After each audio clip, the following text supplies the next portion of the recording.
How is your health? How is your health? How is the family? Aile nasıl? How is the family? How is the business? İş nasıl? How is the business? How dare you? Bu ne cüret? How dare you?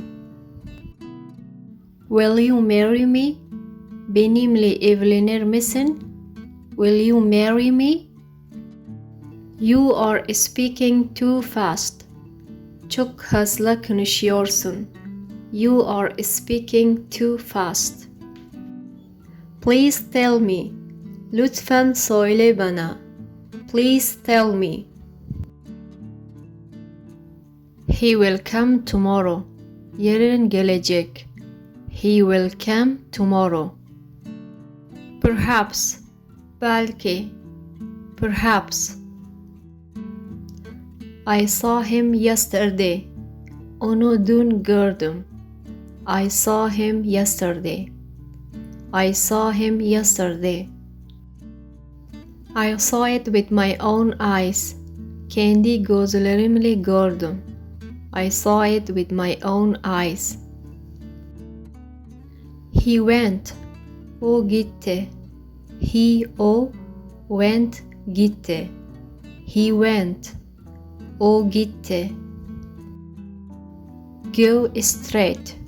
Düz git. Go straight. Go. Git. Düz. Straight. Go straight. Take it please. Al lütfen. Take it please. Please come. Lütfen sakin ol. Please come. Good luck. İyi şanslar. Good luck. More than 1 month. Bir aydan fazla. More than 1 month.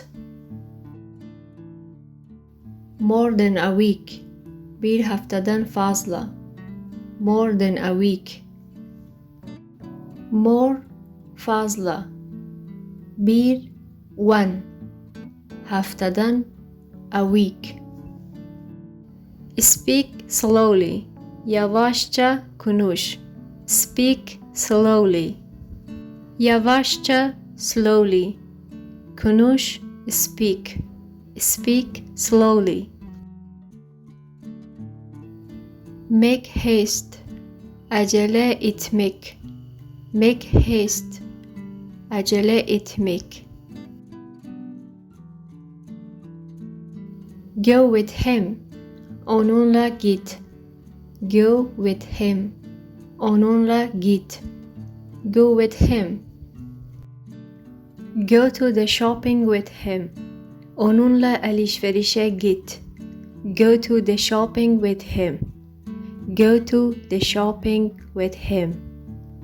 May I coming? Gelebilirim. May I coming?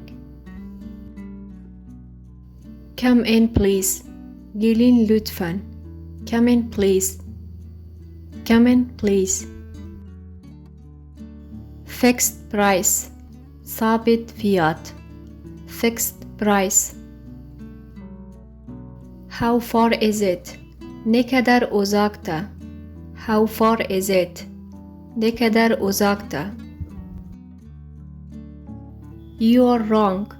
Hatalısınız. You are wrong. You are wrong. This is not my mistake. Bu benim hatam değil. This is not my mistake. This is not my mistake. You are mistaken. Yanılıyorsun. You are mistaken. You are mistaken. What are you looking for? Ne arıyorsun? What are you looking for? What are you looking for? Thanks for watching. Please arkadaşlar, subscribe for more videos.